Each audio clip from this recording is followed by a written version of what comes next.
Olá, amados irmãos, queridos amigos do Sementeira. É com muita alegria que estamos aqui nesta noite reunidos para falarmos de um assunto sobre a maternidade, sobre esse sentimento de mãe materno, em homenagem ao Dia das Mães, que será domingo. Então, fomos no capítulo 14 do Evangelho segundo o Espiritismo, cujo tema é Honrai a vosso pai e a vossa mãe. E tendo vindo para casa, reuniu-se aí tão grande multidão de gente que eles nem sequer podiam fazer sua refeição. Sabendo disso, vieram seus parentes para se apoderarem dele, pois diziam que perdera o espírito. Entretanto, tendo vindo sua mãe e seus irmãos, e conservando-se do lado de fora, mandaram chamá-lo. Ora, o povo se assentara em torno dele e lhe disseram: Tua mãe e teus irmãos estão lá fora e te chamam. Ele lhes respondeu: Quem é minha mãe e quem são meus irmãos? E perpassando o olhar pelos que estavam assentados ao seu derredor, disse: Eis aqui minha mãe e meus irmãos, pois todo aquele que faz a vontade de Deus, esse é meu irmão, minha irmã e minha mãe.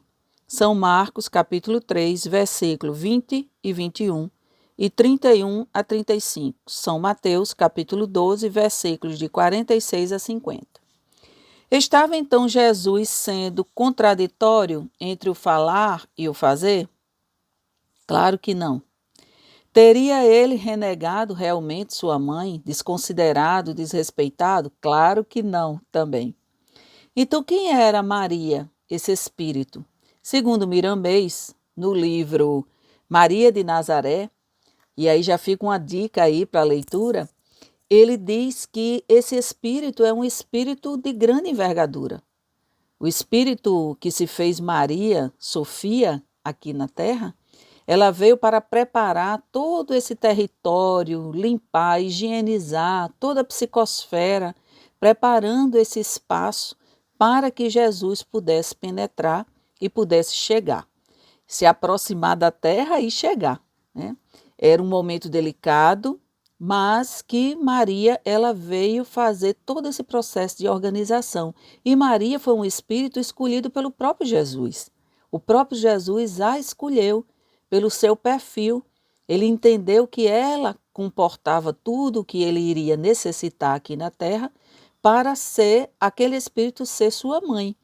Então não é qualquer espírito, é alguém muito especial que passou por situações muito difíceis aqui na Terra, sofreu do sentimento materno vendo seu filho naquele horror de Calvário e ter que estar em equilíbrio num sentimento de se manter a postos para compreender, embora que, segundo Humberto de Campos, no livro Boa Nova, que também na sua última parte ele faz toda uma dedicação ao último capítulo do Boa Nova a Maria, ele diz que foi muito difícil para ela. E em todo momento, na sua fé, que era enorme, ela acreditava que Deus iria fazer algo que mudaria toda aquela situação e sofrimento do seu filho amado.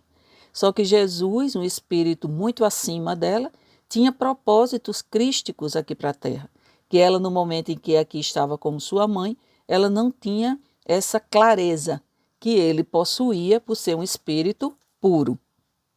Então, Humberto de Campos diz que o momento em que Maria se desliga aqui da terra é Jesus quem vem pegá-la. E aí, depois dele fazer toda aquela contextualização de que Maria ela foi para Éfeso com João e viveu lá por muito tempo até desencarnar e fazia muitos atendimentos, orientando pessoas, curando pessoas com inúmeras situações patológicas. E nesse dia era um dia que ela já havia feito todo durante o dia seus atendimentos, a noite já caíra, e ela estava ali em contemplação, em oração, quando viu um hóspede anônimo, como ela dizia, aproximando-se. E ela dá as boas-vindas, ele chega e começa a falar, a passar a palavra. E ela foi achando estranho, porque quem fazia isso era ela. As pessoas a procuravam para que ela desse uma palavra. E aquele hóspede era diferente. bem como a sua voz. Ela começou a ouvir sua voz e a perceber que conhecia aquela voz de algum canto. Era uma identificação já materna aguçada. E aí Humberto de Campos diz: foi quando o hóspede anônimo lhe estendeu as mãos generosas e lhe falou com profundo acento de amor: minha mãe, vem aos meus braços. Compreendendo a visita amorosa que Deus lhe enviava ao coração, bradou com infinita alegria: meu filho, as úlceras que te fizeram. Olha o sentimento materno aflorado nesse momento. Ela queria cuidar, ela sabia que tinham machucado ele muito. E ela estava se preocupando naquele momento com os machucados dele. É isso que uma mãe faz. Uma mãe cuida, preserva, ama, toma conta, né? Defende.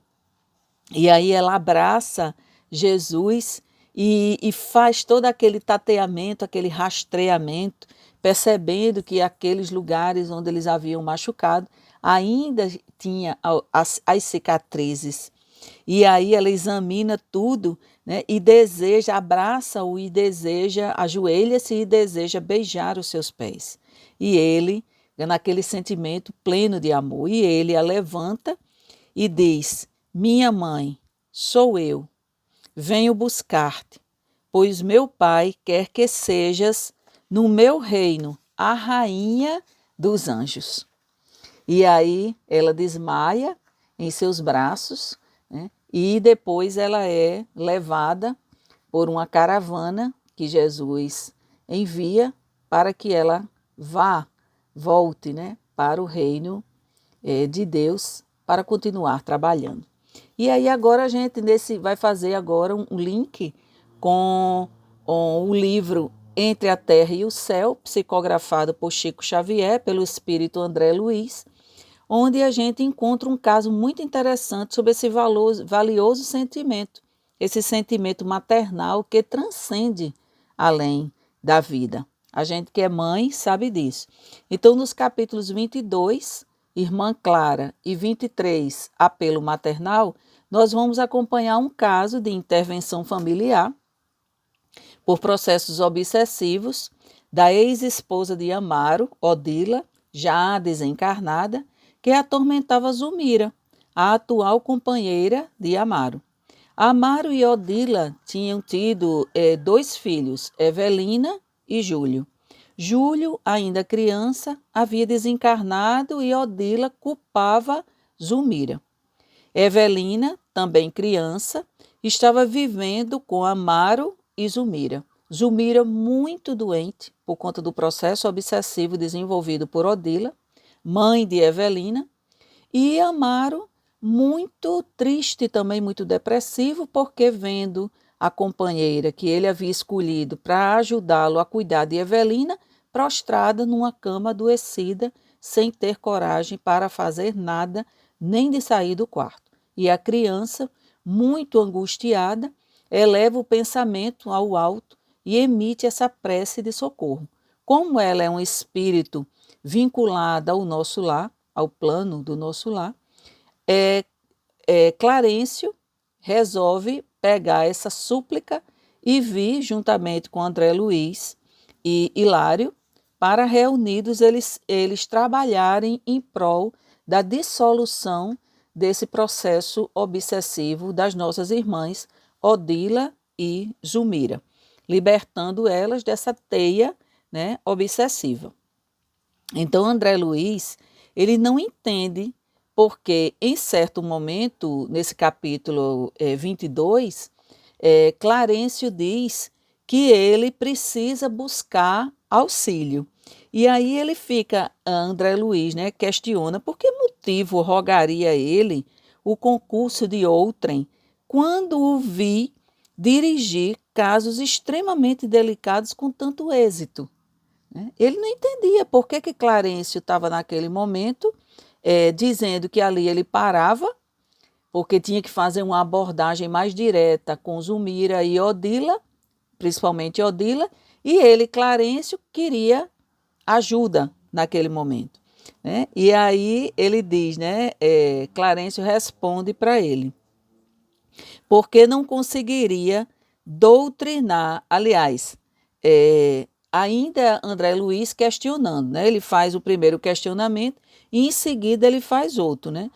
Se questionando por que não conseguiria doutrinar também a desditosa irmã Odila enferma.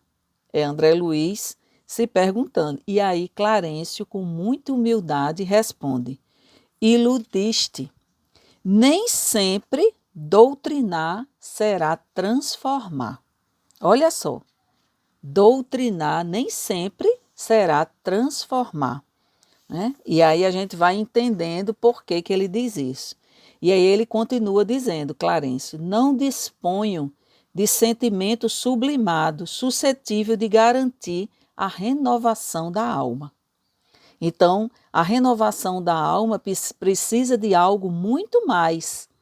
E é justamente esse sentimento amoroso, materno, delicado, de mãe para mãe, de mulher para mulher, de experiências com experiências, que faz com que ela tenha, no caso a irmã Clara, uma bagagem que Clarencio humildemente diz ainda não possuir.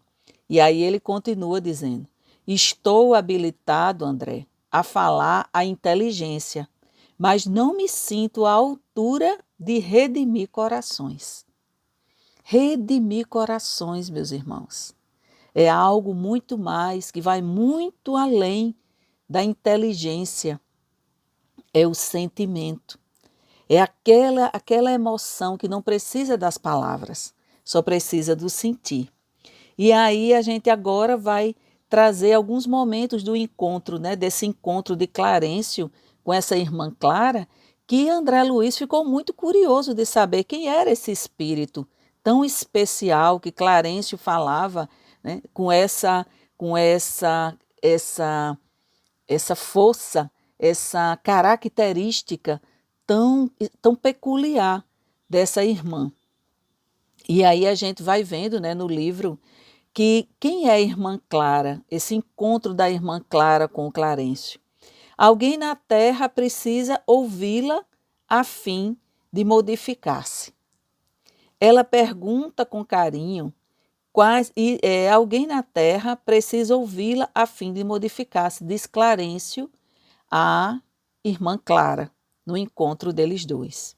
E aí ela pergunta, né, com carinho, quais são as particularidades do serviço.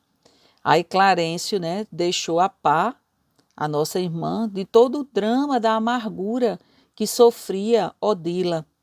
E aí irmã Clara foi tomada, segundo André Luiz, observando todo o diálogo deles dois, né, foi tomada de imensa compaixão que lhe estampava no rosto. Seus olhos, diz André Luiz, enevoaram-se de lágrimas, que não chegaram a cair, e disse: pobre criatura. Um sentimento de compaixão envolveu aquele espírito, aquela alma habilidosa nos sentimentos de tratar o outro, renovando a alma através do amor, por sentir, ter aquele sentimento já conquistado dentro dela. E aí ele também descreve o local, quando eles chegam para falar com a irmã Clara, onde ela está. Ela está num local muito grande, que parecia mais uma escola, uma universidade, e naquele momento ela estava recolhida com uns 40 espíritos dando aula sobre o tom da palavra. Esse tom que a gente precisa usar. E aí ela ia explicando, no momento em que a gente fala, o que sai, as vibrações que saem nesse tom que a gente usa a palavra. E aí ela dá uma verdadeira aula a respeito disso, que André Luiz também fica muito interessado, impactado, e a gente também já sugere que vocês vão lá e leiam, né? E aí ela toma consciência, se prepara e eles vão até a casa de Odila para que ela tenha, a irmã Clara, esse contato com a irmã Odila. E aí ela solicita a André Luiz, a Hilário e a Clarencio, depois de uma longa conversa com Clarencio, que eles mantenham uma pequena distância dela, para que ela faça essa abordagem. Odila se encontrava ao lado da cama de Zulmira, acorrentada àquela mulher que estava cadavérica, que era só pele e osso. Ela então acercou-se, irmã Clara, da atormentada. Segundo André Luiz, o recinto doméstico foi invadido por um vasto círculo de luz. Ela brilhava semelhante uma estrela. Um halo dourado, luminescente, do halo dourado luminescente passavam irradiações de várias tonalidades. A casa, segundo ele, parecia estreita para compor aquela fonte de raios balsamizantes e indefiníveis. A casa era pura luz, era puro sentimento de amor que exalava daquele espírito semelhante a uma estrela. Odila, mesmo sem ver o que acontecia, inquietava-se, se sentia dominada por uma branda coação de ter um sentimento contrário, diferente àquilo que ela alimentava, que era aquele sentimento cruel de vingança pela outra. Irmã Clara, usando o mecanismo de ampliar a visão de Odila, a fez enxergar.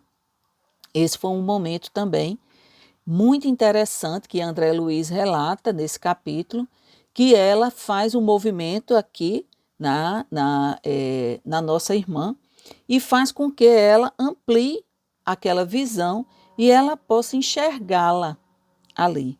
E aí ela inicia com Odila aquele diálogo amoroso. E aí a gente vai trazer aqui algumas passagens desse diálogo. Ela diz: Odila, que fazes? E aí ela diz: estou aqui, vingando-me por amor. Aí ela diz: haverá, porém, algum ponto de contato entre amor e vingança? E aí ela diz: esta miserável mulher tomou meu marido e assassinou meu filhinho. Ela pensava que o filhinho dela, Júlio, havia sido assassinado por Zulmira. Mas não, mas esse era o sentimento dela. E aí irmã Clara diz: pobre filha, quem ama semeia a vida e a alegria, combatendo o sofrimento e a morte. Não te dói vê-la derrotada e infeliz? Aí Odila responde, né? Ela desposou o homem que amo. E aí irmã Clara diz: Odila, o ciúme que não destruímos transforma-se em aflitiva fogueira, a calcinar-nos o coração depois da morte. Tudo aquilo, meus irmãos, que a gente não trabalha aqui na terra, aqueles sentimentos que nos levam a perturbações, ciúme, vingança, competições desvairadas, e todos esses sentimentos ruins, eles nos acompanham até além da vida, né? Até além da morte, que a morte não existe. E aí a irmã continua: começamos a obra de amor no lar, Odila. Estás considerando apenas teus problemas, porque aqui nesse momento a irmã Clara começa a dizer: você já parou para pensar nela, no que ela sente, no que seu esposo sente, vendo-a desse jeito? Ele também sofre. E sua filha, que também sofre com toda essa condição que você está promovendo, né? E aí ela diz, né? Odila, reflete. Esqueceste de que a mulher é sempre mãe?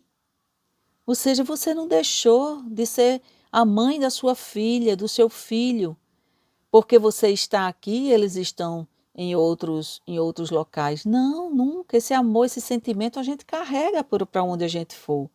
A mensageira afagava os cabelos de Odila e continuou: sei que sofres igualmente como mãe atormentada. Recorda, portanto, que nossos filhinhos pertencem a Deus. E foi fazendo ela refletir aos pouquinhos.